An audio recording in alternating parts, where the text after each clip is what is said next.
Why didn't Iran collapse? That's the wrong question. The real question is this: who didn't want Iran to collapse? Because Iran didn't survive by accident. It survived because its collapse was considered more dangerous than its existence. For Washington, the problem with Iran has never been the regime itself. The real fear has always been an uncontrollable Iran. The United States has learned something the hard way over the last 20 years. Toppling regimes is easy. Managing what comes after is not. If Iran were to collapse tomorrow, the result would not be democracy. It would be fragmentation. A country of over 85 million people, sitting on critical energy routes, with deep ethnic, sectarian, and ideological divisions, does not simply reset. It explodes. From Washington's perspective, that explosion would create three immediate risks. First, a massive regional vacuum. Iran borders Iraq, the Caucasus, Afghanistan, and the Persian Gulf. Instability there would ripple outward instantly. Second, nuclear uncertainty. A collapsing state with advanced nuclear infrastructure is every strategist's nightmare. Who controls it? Who sells it? Who strikes first? And third, energy chaos. Any serious disruption in Iran would put global oil markets under pressure at a moment when the world is already fragile.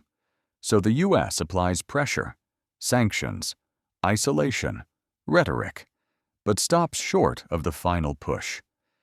Not because Iran is tolerated, but because its collapse is feared. Israel's position is often misunderstood. Yes, Iran is Israel's primary strategic threat. But that does not mean Israel wants Iran to disappear overnight. In fact, Israel prefers a known enemy over an unknown one. The current Iranian system is hostile but predictable. Its red lines are understood. Its decision-making centers are identifiable. A collapsed Iran, on the other hand, would be uncontrollable. Multiple armed factions, radicalized militias with no central command, potential actors who do not calculate costs the way states do. From Israel's perspective, that scenario is far more dangerous than a weakened but intact Iranian regime. This is why Israel strikes capabilities, not the system itself. Commanders, infrastructure, logistics. Yes. Total collapse. No. Strategic pressure, not strategic chaos. Many believed the protests inside Iran were the beginning of the end. They weren't. They were something else. What we saw was not a coordinated international effort to overthrow the regime. It was a controlled pressure campaign. Western rhetoric was intentionally vague, supportive but non-committal, encouraging but non-binding. No guarantees, no red lines crossed. And that ambiguity matters, because it signals something important. The goal was not regime change. The goal was recalibration, pressure the system, expose its weaknesses, force internal restructuring, and that's exactly what happened. The Iranian state tightened control, removed unreliable elements, and reasserted authority. Harsh, yes, but effective. This wasn't a revolution that failed.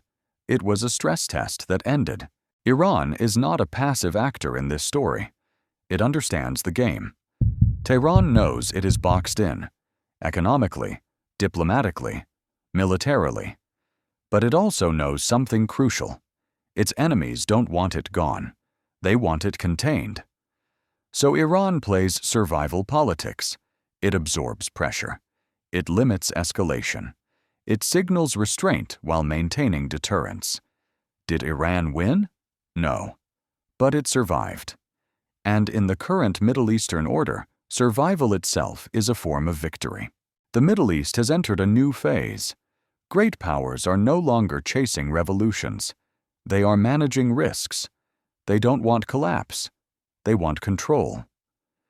Iran stands today not because it is strong, but because its collapse would be uncontrollable. That is the paradox. Iran is constrained, pressured, isolated, but deliberately kept standing. Because sometimes the most dangerous outcome is not the enemy you know, but the chaos you can't predict.